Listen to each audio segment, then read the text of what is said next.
Well, good afternoon. It's really a pleasure. Muchas gracias y bienvenidos. It's a pleasure to be with you this afternoon on the Spanish Pavilion. Thanks to Spain for hosting us.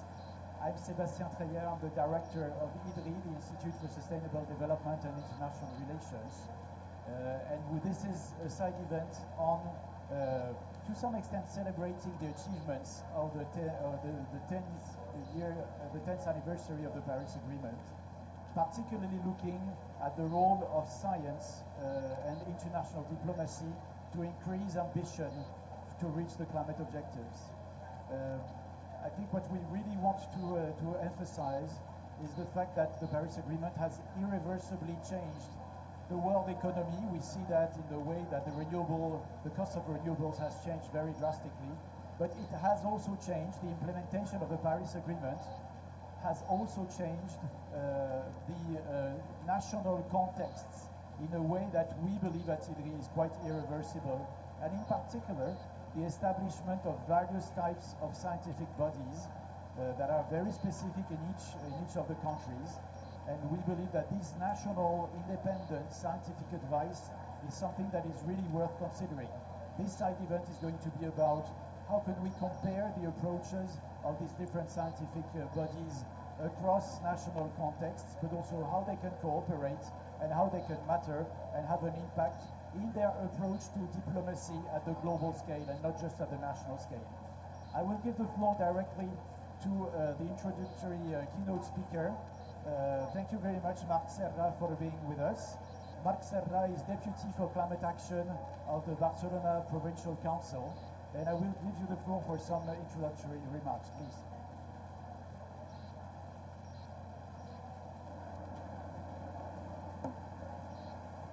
Thank you, Sebastian. Good afternoon, everybody. Many thanks to IDRI and the Spain Pavilion for organizing this panel. I am honored to be here today, surrounded by scientists with such outstanding careers, and it will be a pleasure to listen carefully their contributions. And fundamentally, that is what my intervention is about as an introduction to the debate, listening to science, analyzing data and attending to the calls made by those who have studied the climate, the evolution of the planet, and the impact that human activities are generating. We live in times when a scientist with a proven career and a flat earther are placed under the spotlight and offered a debate, as if the starting point were balanced, as if both sides carried the same argumentative weight. And thus, we have gradually allowed more space for the emergence of denialist discourses about the climate emergency, and even more dangerously, delayist narratives that appeal to acting in some hypothetical future, a future we don't have, in fact. In times of social media, in times of fake news, science, empirical truth, research, data, and academic consensus are essential values for any public official who wishes to be worthy of their position. In this regard, I would like to congratulate the Spanish government for its initiative and leadership in forming an alliance to counter fake news on social media that questions or attack the scientific evidence against climate change. Climate science has been showing us for decades and beyond any doubt the path we must follow. But the economic interest of large corporations and in many cases the lack of political courage have caused this recommendation to languish in a drawer, while the planet has continued to warm and the consequences of emissions have become increasingly severe and visible in our municipalities.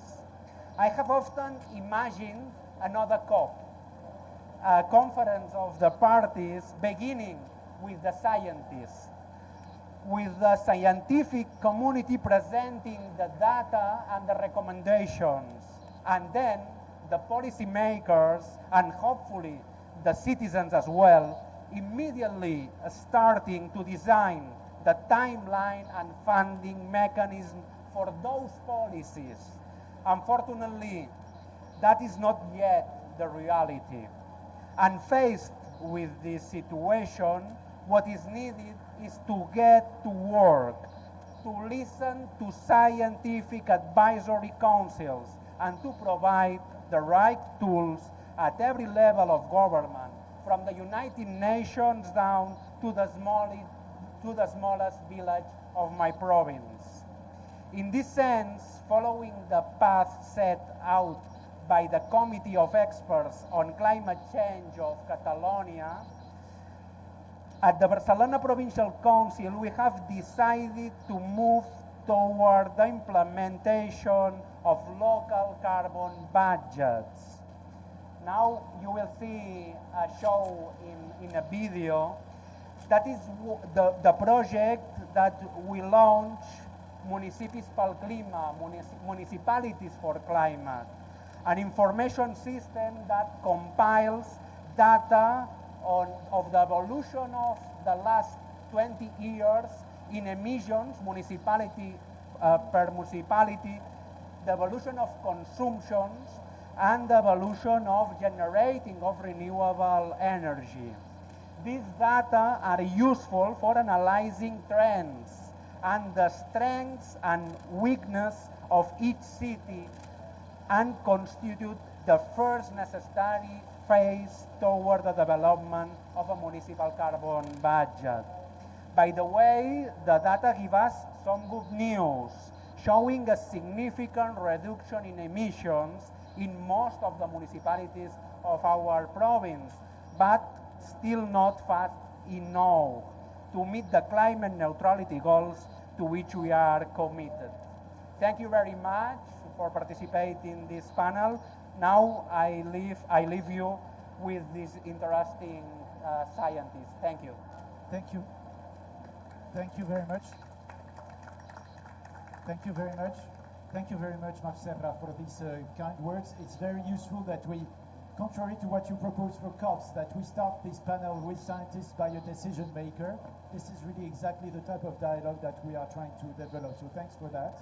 That was extremely useful. So we have a very eminent panel of scientists that are involved in each of their specific capacity and institutions in this dialogue between political decision making, policy making, and science.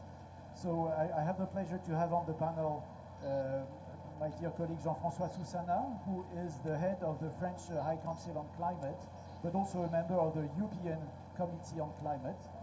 We have also with us Elena. Thank you, Jean-François. And I know that you will have to leave a little bit early, so I will. You're very excused because we had a problem of planning of the event, and we will let you go as soon as we can. Thank you also, Elena Lopez-Gun, to be with us. Elena, you're a senior researcher at senior researcher at Royal Elcano Institute. Sorry, that was exactly what I had on my notes.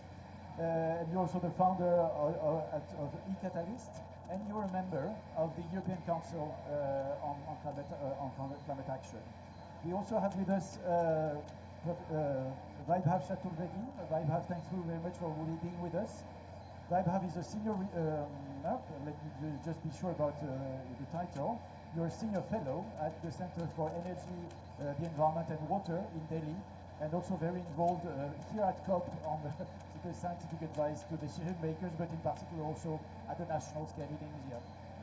And we also have with us our dear friend Emilio Lebrela Rovere, a full professor at COPE, Universidad Federal de Rio de Janeiro, and also the head of Centro Clima. And Emilio has been also advising a lot at both national and international scale of the decision-making process. So I think what Marc Serra told us is that we are operating in an extremely complicated context where disinformation is extremely present at all levels of governance. And nevertheless, what we see is that we always need more of the organized interface between science and policy making.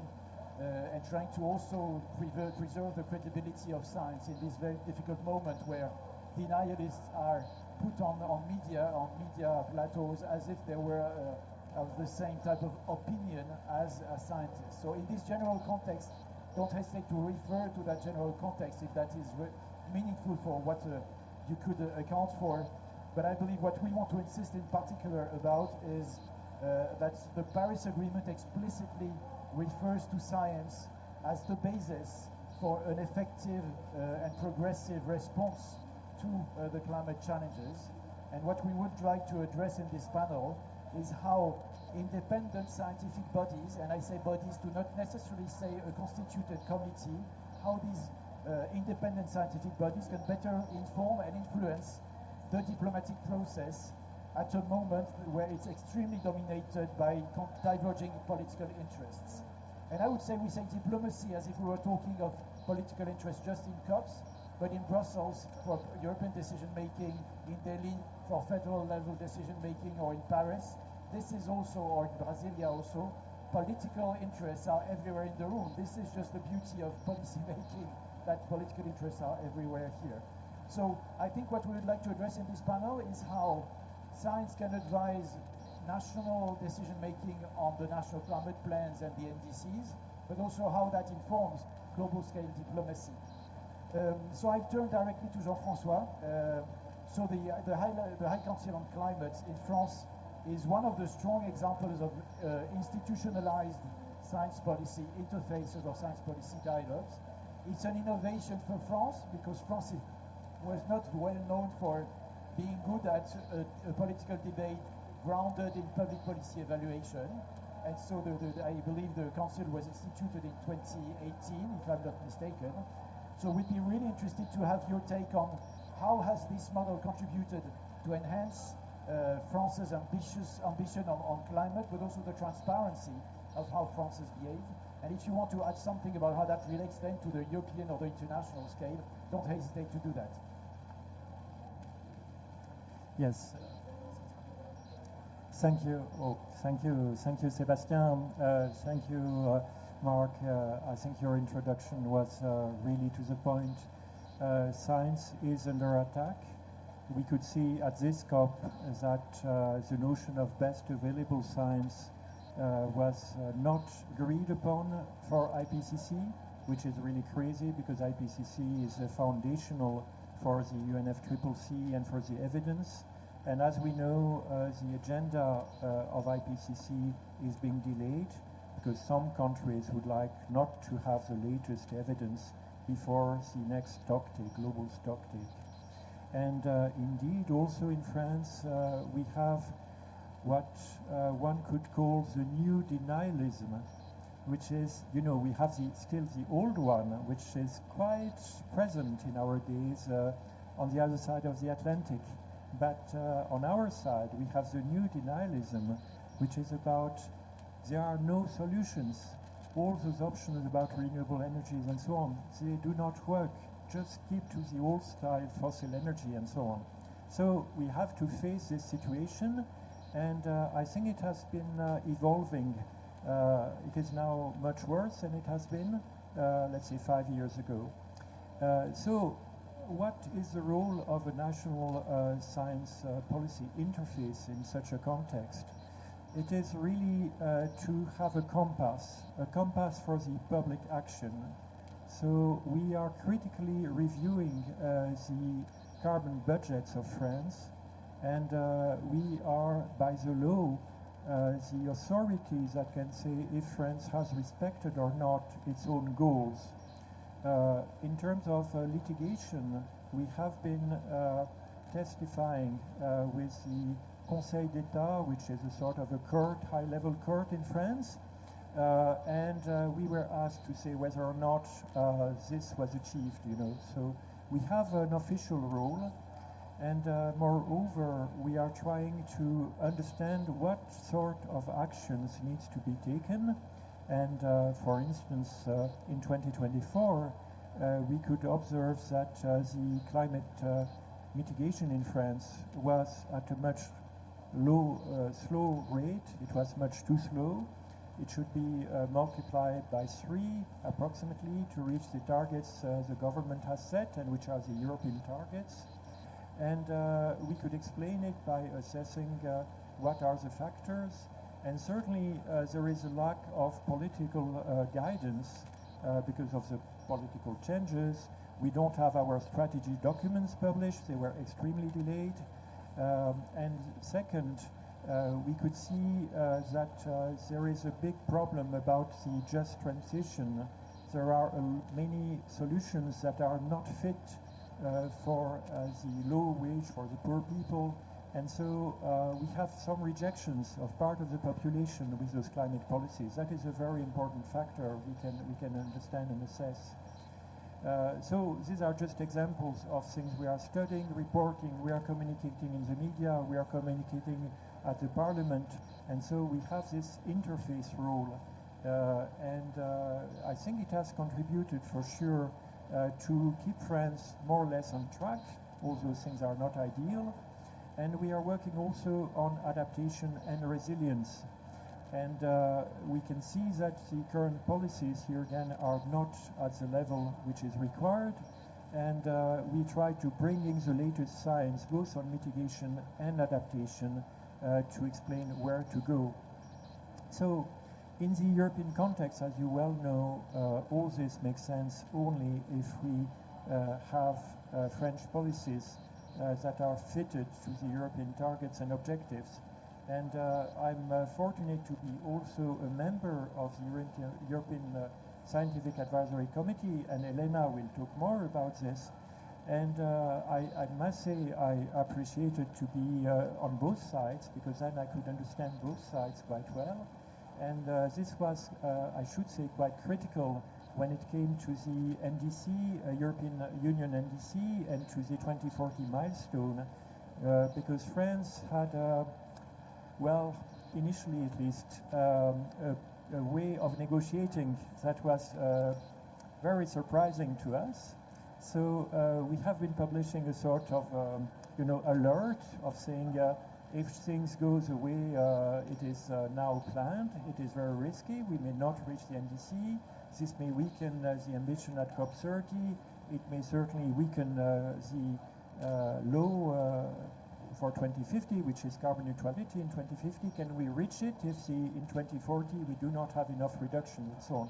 So we've been trying to push and discuss with different ministries and so on, and to try to explain why with the European Committee, you will explain this, Elena, we had been publishing this recommendation for a minus 90% target in 2040.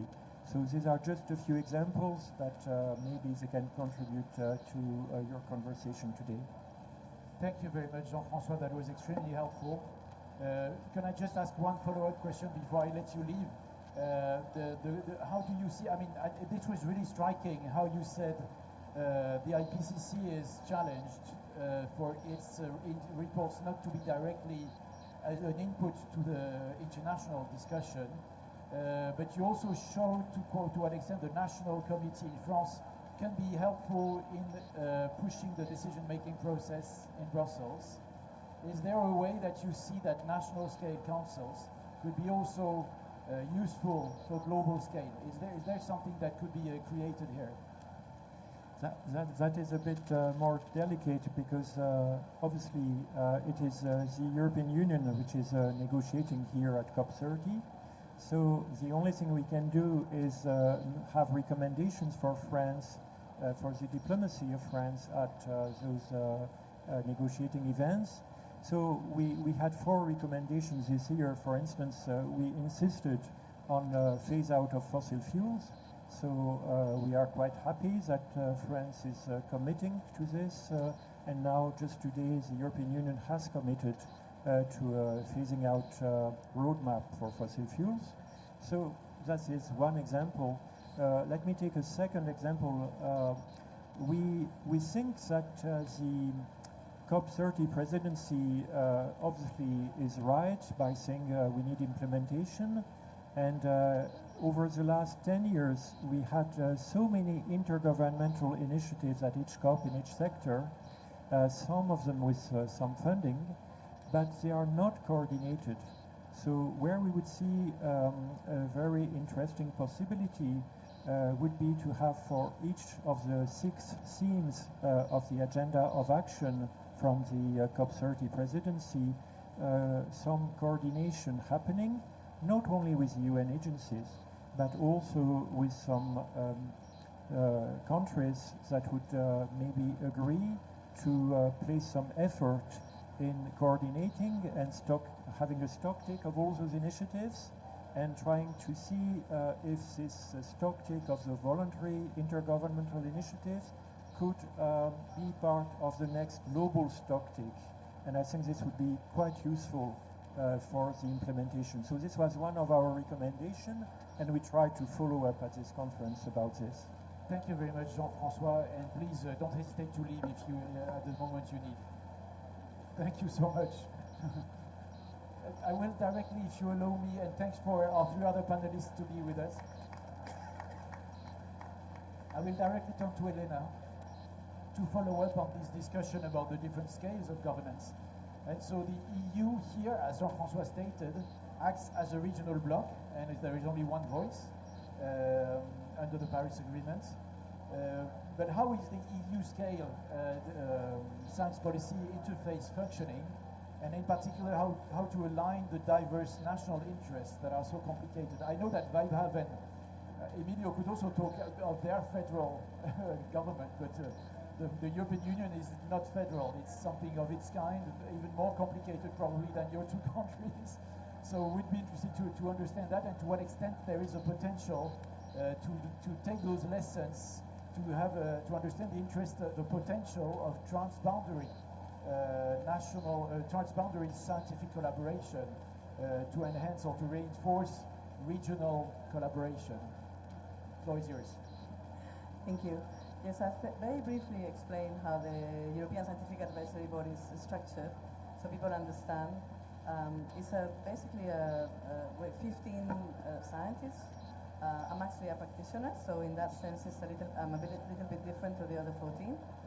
But basically, the key element is that we're mandated by the climate law to provide independent scientific advice. And I think the key word is the independence and the scientific. So we have a work program that we elaborate every year. So then people can comment and it's transparent, you know.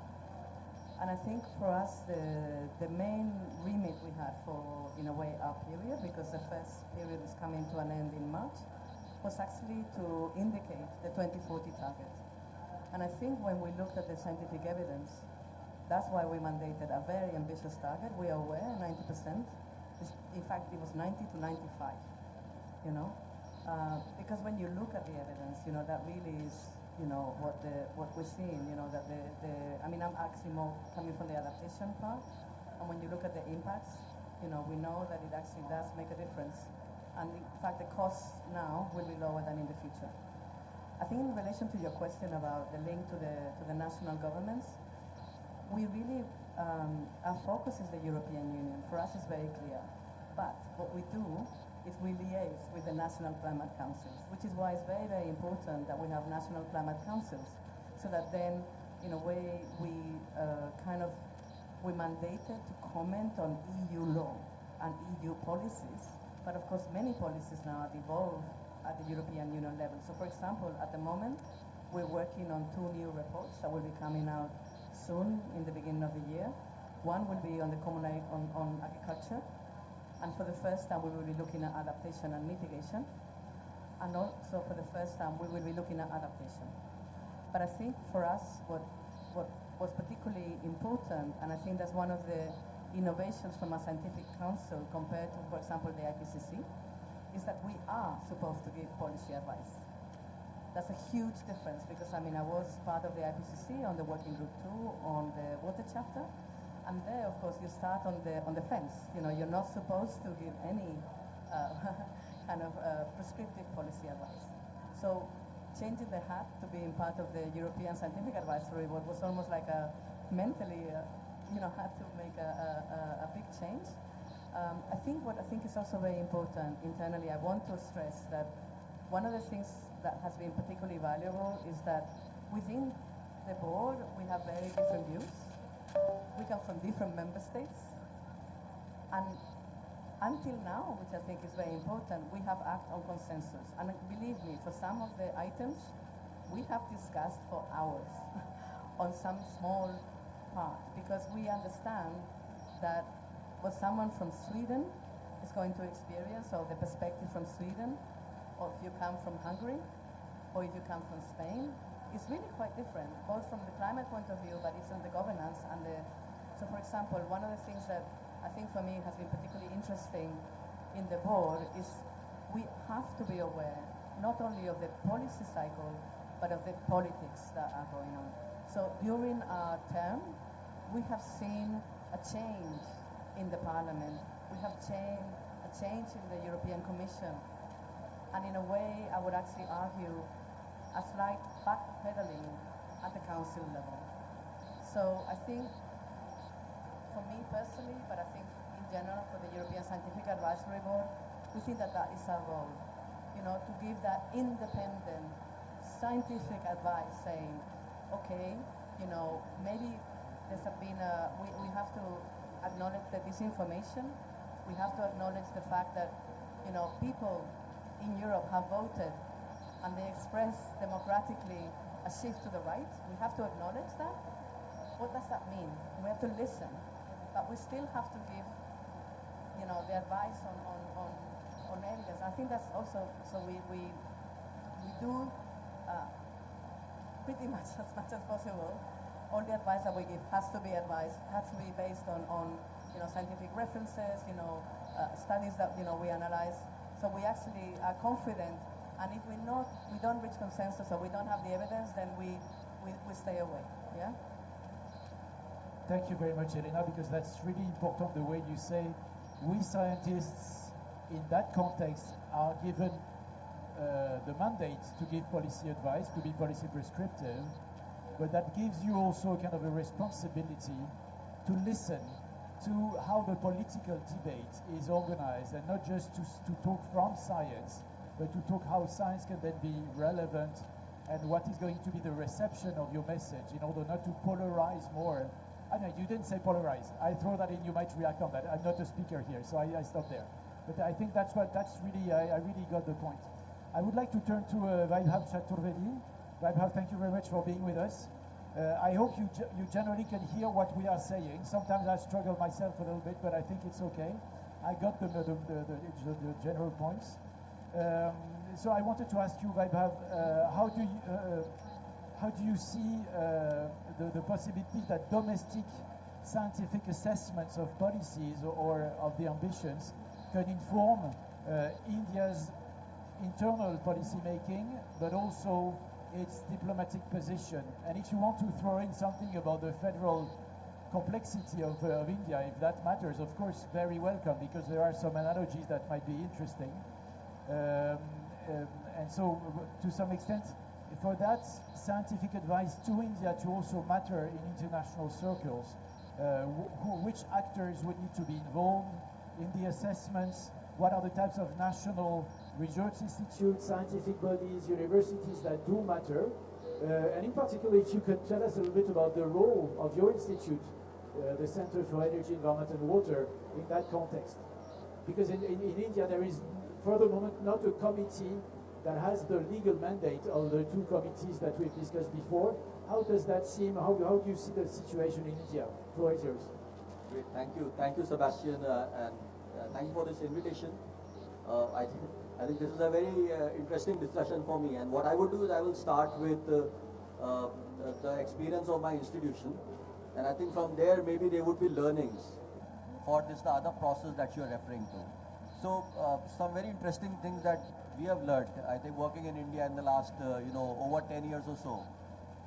The first thing, it's never just about this science policy interface. We are not just trying to inform policymakers, we are trying to inform an ecosystem. And that's very different. And I know it very clearly because before CW, I used to work in the US.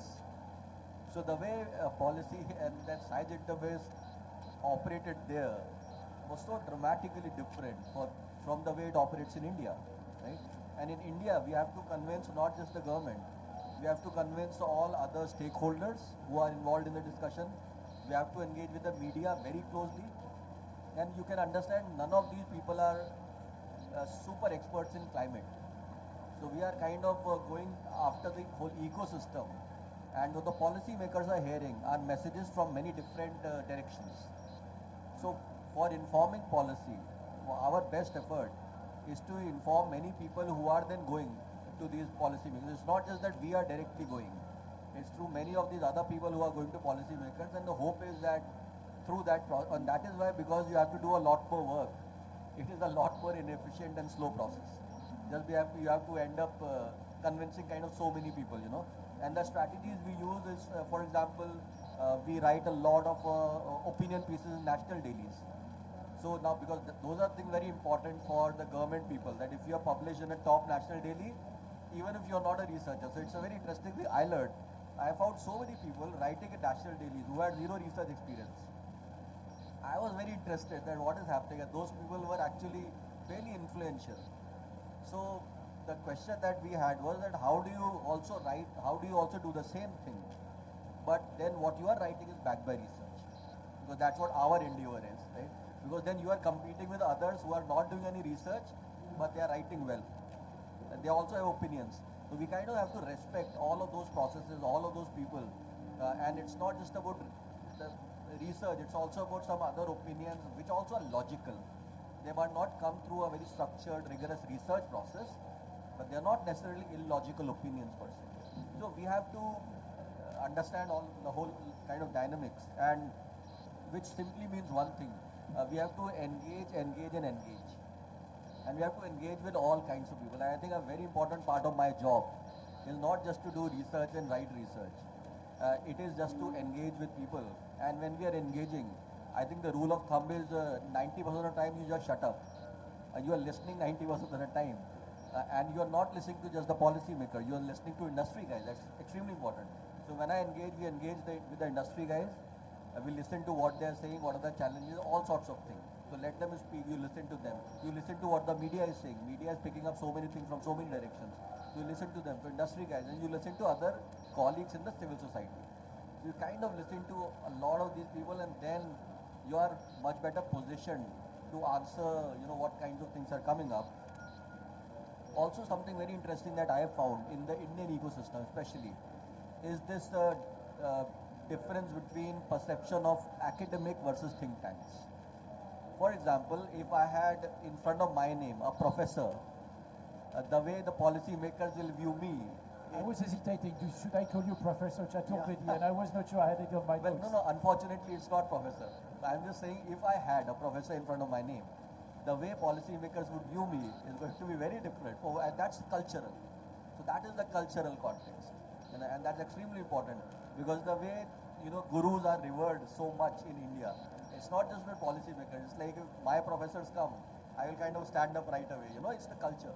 So the way gurus are revered, that percolates to the whole ecosystem. So the way, and that's why the policy makers, the way they respond to a professor is very different from the way they respond to a think tank, where a lot of funding comes from outside. So the question always is there an agenda that is being, versus professors who might also be funded through the same route, but they are perceived to be a lot more independent. Which means the effort that we need to make as think tanks in terms of establishing our credibility is tremendous. A lot of my work is, rather than doing science per se, which is very important, which we have to do, I have to ensure that the credibility is established. And the credibility does not come from journal papers. That's the scientific credibility. I'm not talking about that kind of credibility. I'm talking about a trust, an equation of trust being established between think tanks and me as a researcher and the larger ecosystem. And you have to do all kinds of smart things to deliver on that, which are very different from kind of pure scientific research. Right? So that is another thing. And then yes, activism doesn't work. So the question is about, you are informing policy, you're not making them uncomfortable. So a lot of times whenever we discuss very controversial things, it is always behind closed doors. You know? So I think those are the very interesting nuances, and how we kind of inform, end up informing policy. So basically we have to be very much aware of the politics. We have to understand everything and know. One very interesting example comes to my mind, which is about capacity. So subnational governments are also very important. India is a big country. And I do remember many subnational governments are doing their own net zero plans. We are helping many of them. So this happened in the first two states. It was very interesting. So I made this presentation about net zero pathway, emission going down, everything, the overview presentation for the first 30 minutes. And the first question that comes in both the places is how do you reduce air pollution? So the capacity levels are so that nobody is engaging in the climate debate at that level. So when I talk about emissions, the thing they are thinking about is local pollutants. So that is where, so then in the third presentation, we have ourselves started clarifying in the beginning that we are not talking about air pollution, we are talking about something very different. So the level of capacity is very different. So you have to now engage with those people with that capacity, and that is how the science policy interface, and that is what I think all of this learning has got tremendous learning for even the international processes. Because just because there is an IPCC report does not mean anything. Unless, of course, policymakers will know, we scientists will know. The larger ecosystem doesn't really understand it. They understand the headlines. The headlines are always extreme because the whole point about headlines is to grab attention. And I'm not sure if that helps actually. That probably gives a very different message. Many of these are doomsday headings. That don't help at all, right? So the real kind of pieces that simplify those things, make them credible, and are able to do, that's a very challenging. That's why the route for IPCC kind of processes to inform is probably a very different route compared to the way it happens in the developed world, just because the ecosystem is kind of so different. Thank you very much, Vaibhav. Just a follow-up question on how do you see the role of independent think tanks advice or academic advice to the government of India with respect to international diplomacy? Is there any specific point that you would like to raise? What's very crucial, or what is difficult? What is the challenge there? Yeah. Well, I think diplomatic processes have an extremely important role to play, and I'll probably give you an example. So I think, let's say the question about India announced net zero, right? The question is, why did it announce net zero, right? So, of course, the announcement did not happen because like CW did a research. I'm very clear about it. I know we were the ones who were doing the research, but it's not. So it's like Mr. John Kerry came to India twice. Mr. Alok Sharma, who was the co-president, came to India thrice. They're directly meeting the Prime Minister, giving him these messages. So that is a very important role to play. But where do researchers come in? Now, once it was decided that India should do something about net zero, that is where researchers come in. So researchers don't make the decision. But the question then was, well, everybody is doing 2050. Should India also do 2050? Or what should China has done 2060? Now that is where researchers come in and say, well, we have done this multiple research. We think this is the most ambitious, feasible, everything. So that is how I think diplomacy and research is not really, it is very complementary. That's what I mean. Both have a very important complementary role to play. And either of them in isolation is probably not going to work. Thank you very much. That's very, very important words that you just said, complementarity between the two. So now I turn to Professor Emilio Larovere, because that's important also to state that in the Brazilian context you have this professor title. Vaibhav just said that it's important that we know how is our credibility or how is that received. But Emilio, you're one of these professors that also are in a think tank position very often. So it's really interesting to hear from you how you see the main issues that we could discuss. And so, what is the role of scientific messages, scientific advice to drive more ambitious changes at national scale, but also in UNFCCC? If you had any advice on that, that would be really, really interesting. And to some extent, given that this COP is under presidency of Brazil, what is your experience of talking to a presidency? How can science be helpful in that context? I mean, I don't want to drive too much, because whatever you can say at the national level or national versus global is going to be extremely interesting to us. Thank you very much, Sebastian. Thank you very much for the kind invitation to be here. I can say that in the context of developing countries, and particularly in Brazil, the role of science is absolutely key in terms of scaling up ambition in actually implementing climate policies. And in the case of Brazil, this was very clear since the very beginning. just a couple of years before the Rio summit in 92.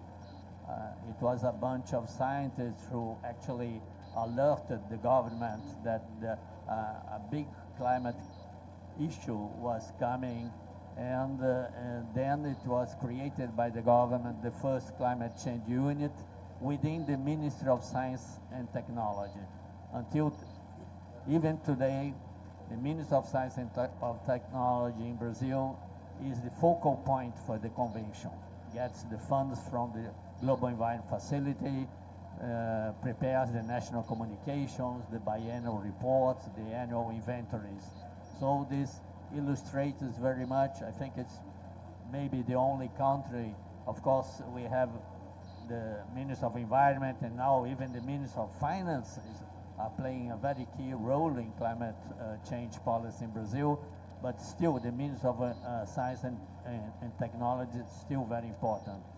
Then the next challenge was actually to get to the role of science, which is provide options for this decision making.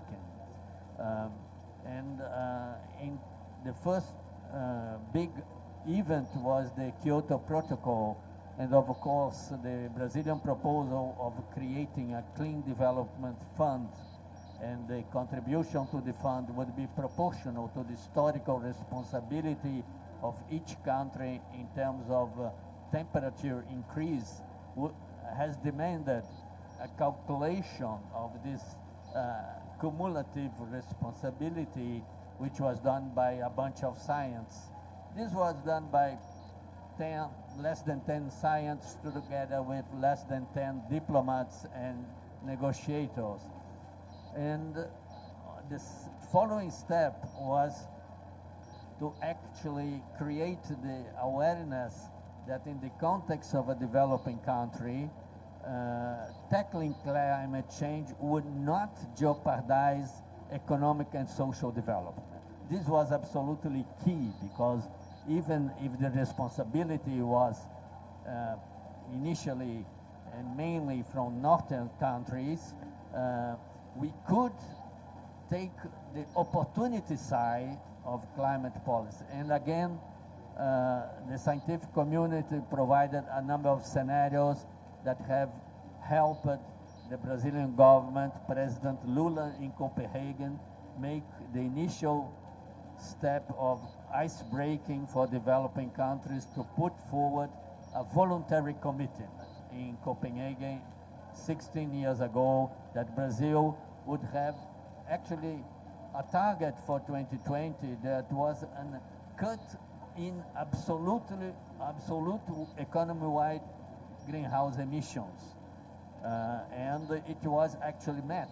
We met the target of less than 2 billion tons of CO2 equivalent per year by 2020. And then coming to the Paris Agreement, again, Elena told us about independence. So after all the hard work we did at IPCC, we actually managed to create a sound reputation.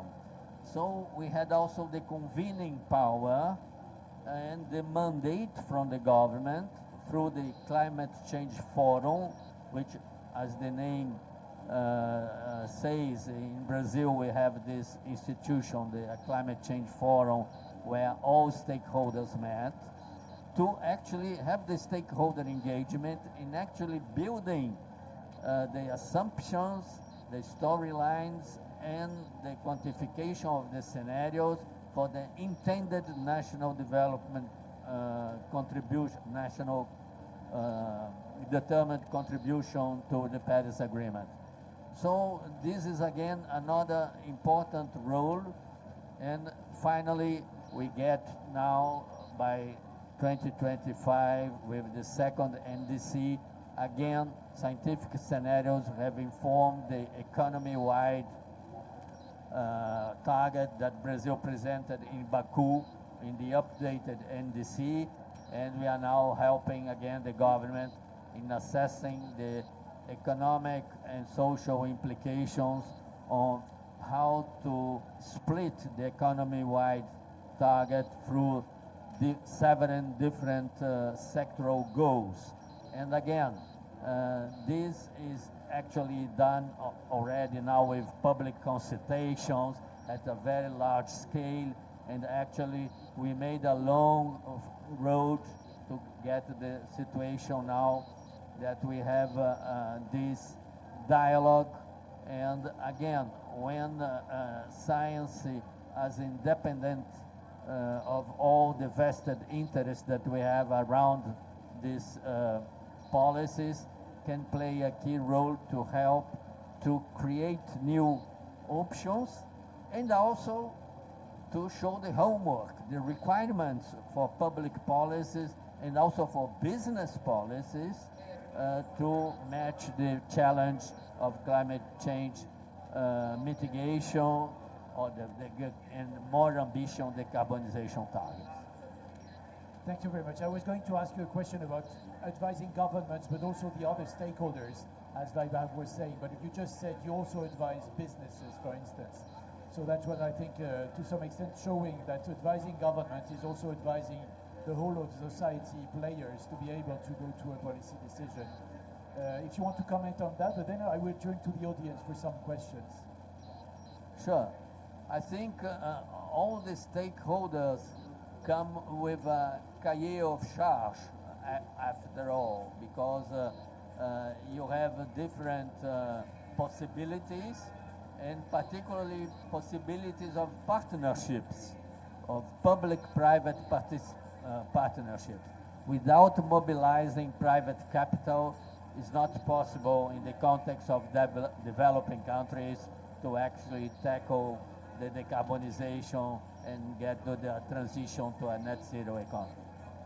Thank you very much. So instead of the rain now, do we have some rap that is in our ears, which is like the next stage of challenge. I just want to turn to the audience for some questions that you would like to raise. I just want to acknowledge that the session has been designed by my colleague Marta Torres, who is both a think tanker and a member of a scientific council at the level of Catalonia. So this is also quite interesting. If at some point you want to come in, please don't hesitate, Marta. But the floor is open. Maybe prompted by that. No, thanks, Sebastian. Thanks so much. I don't know where to look. Thanks so much. Because we're super interesting.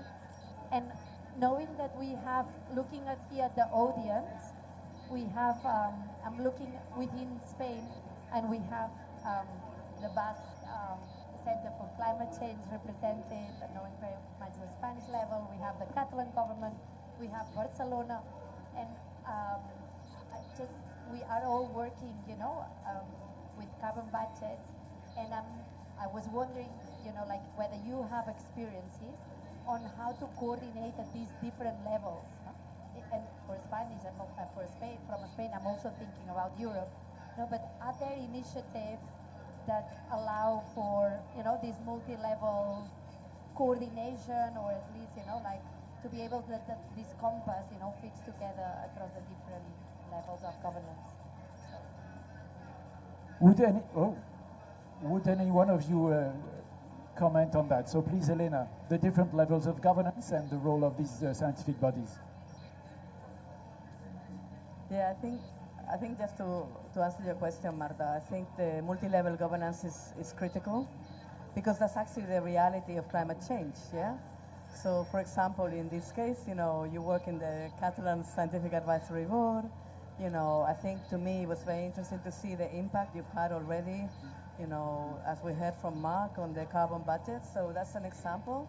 I think also for us, we operate at the EU level. I think the impact on setting the ambition on the 90% target, which will inform or has informed the NDC. But I think there's also a network called ICCN, which is a global network of scientific advisory boards. And what I think is interesting there, and I think I take also, is how much we can learn about the fact that the scientific advisory boards are really diverse, and that's how it should be, because we reflect the different cultures, the different realities. So we have to adapt ourselves. What I think is also very important in all of our scientific advisory boards, I think from what I'm hearing, we have to be very strategic. We have to be aware that we need to impact policy and we need to be ambitious. And I think also the fact of the independence and the evidence base, I think it's interesting for me to take away that you also advise private sector. In our case, we don't. But we are aware when we give advice. For example, now we're going to do a report on agriculture. You know, we are aware it's a very hot topic in the EU. So we have to also be thinking of the farming community, you know, and what they're experiencing. So I think this idea, and that's the lowest level, the farmer, right? So. Thank you very much. Any other comments about the organization of scientific advice at different governance levels? Vaibhav, you want to comment? Emilio. Yes. Brazil, as many countries, is a federation of states, and then we have, of course, the city level. And we have now in our interministerial climate change committee, we have different representations. We have representations of different subnational level of the executive government. We also have the congressmen from the two chambers, the Chamber of Deputies and Senate. So I think, of course, talking about multi-level governance, our experience in working with states and cities in Brazil, that it's important to focus on those sectors and activities where the Constitution gives the concession power to this level. So, for instance, cities for urban transportation, for waste and public buildings and buildings in general. These, I think, are good opportunities for action for the city level in the case of Brazil. And in the state level, we have the environmental licensing tool is very important, that we can mainstream climate change into the already usual environmental licensing, institutional building, and all laws and regulations. And I think this is the key way to go, that if you want really kind of harmonize. We can talk a lot about the barriers that depend on political alignments. And in the case of Brazil, a particularly difficulty we have is what we call the metropolitan region. We don't have authorities that put the capital city together with the surrounding municipalities with many workers that commute to the main city. So this is a key challenge, particularly in transportation. Thank you very much, Emilio. Vaibhav, if you want to come in, please. So I think that question is very interesting, and each context will have its own multilateral governance structure. And in India, for example, when the states are, the example that Professor gave about that kind of, a committee of sorts where the representation from states as well as central are there. Those kind of institutional arrangements are very powerful. In India, as of now, on this issue, it is not there, though many of us have been recommending it. It's not there as of now. For some other issues, for example, taxes, those kinds of committees are there, which are extremely powerful. So something, institutional arrangements are the key. They have, and the formal institutional arrangements. As of now, is kind of an ad hoc in nature. There is a process. So even now, there is a process, but it's not like institutionalization the way the example that gives. So I think that is very, very important. I have a question for Mr. Chaturvedi. You say, if I understood it right, because it's sometimes quite difficult, but you say that it's not about credibility from the science, but about being able to generate trust with the people. And then you put the example of the different level of what you were trying to explain and what the people asked you.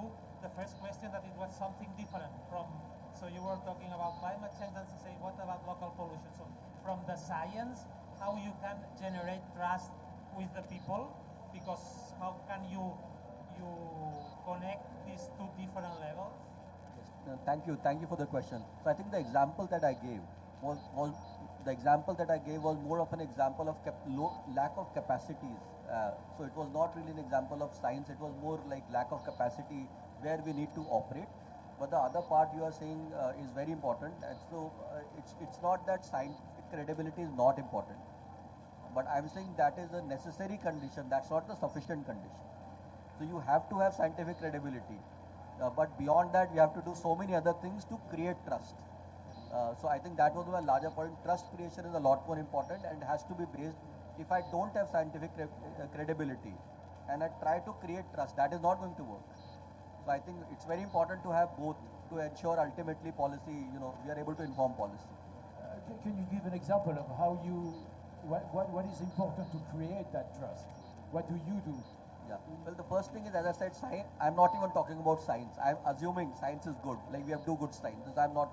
So beyond that, the first thing is we engage a lot with media. So in terms of CW as an institution, our strategic objective, it says strategic outreach. So that is the word that we use. So outreach we use very strategically, and outreach means we write heavily in national dailies. We write individual memos to all the senior bureaucrats. Whenever a report comes out, we write individual memos, just one page, this is a summary. Because we don't expect them to read even a 3-page executive summary. So I have to even further shorten it to make it very clearly say these are the insights, this is a recommendation and a request for a meeting. And if it generates sufficient interest, then we'll end up meeting. So we create those spaces to directly meet many of these. Media is very important. And the third part is, it's not just about writing opinion pieces. For media, we also engage with the senior editors to ensure when they are covering climate stories, they take data points, insights from our reports, which is the third thing. So which is a very different thing. So now many national dailies, when they are writing climate stories, they pick up data from our reports. So when you do many of those things, and then slowly, it's a very long process, but slowly and steadily CW has kind of built up that kind of credibility and trust in the ecosystem. Thank you very much. And I think you said also before, you need to not be considered an activist by decision makers, because else you lose their trust. Extremely so important. This is a very thin line to navigate that we experience also at IDRI, and that is very important. So what I also want to, I think we need to go to a wrap up now. I just wanted to really also acknowledge what you were saying, that this credibility takes time. Scientific credibility is a must, it also takes time, but that trust takes time to be built, and I think that's why institutions matter, because you need to build individual trust, personal trust, but also at institutional level.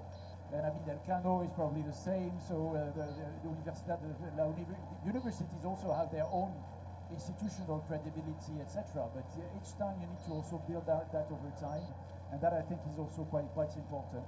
So in a nutshell, what I think was, I'm not sure I can really pay homage to the richness of your interventions, but I really just wanted to say a few words as wrap up, the importance of, particularly in the context that was presented by Marc Serra at the beginning of this very complex situation where the political debate is sometimes putting scientific expertise at the same level as any other opinion. You really insisted on the importance of independence and with some type of institutionalization. Sometimes it's the institution like CW, sometimes it's a council. Pluralistic advice. The idea also that you need to not just be talking from research, but listen to how the political debate is framed, how it's advancing, and so not just policy advice to the policy cycle, but you say to the political cycle, because they are sometimes disconnected or very important to take into account. And I also want to say that I was interested about how this national scale advice to governments then also can be transferred to something that makes sense at global scale. Not to say that IPCC does not matter. IPCC is paramount, but it's also challenged. And I was really interested by the way that you were saying that we need to build. You didn't say that, but I put it together at strategically build networks across scales, to be able to have that knowledge that is built in different scales to be maturing at global scale. And I think that was extremely interesting. And I think that Jean-François at the beginning told us how are we going to inform Global Stocktake number 2. And I believe there is a key, lots of people in the intergovernmental negotiation understanding how GST2 is going to be informed. But I like the way that most of you said, well, we can also inform our government before, ahead of GST2, so that the framing of how they look at GST2 and the response, etc., will be framed by the way that at different scales of governance we are going to influence that. I want to really thank you very much for this conversation. I really enjoyed it very much. And enjoying a conversation in those very complicated conditions of side events at COP is not always easy. But so that's why I'm so thankful and grateful to you. A round of applause to our panelists, please.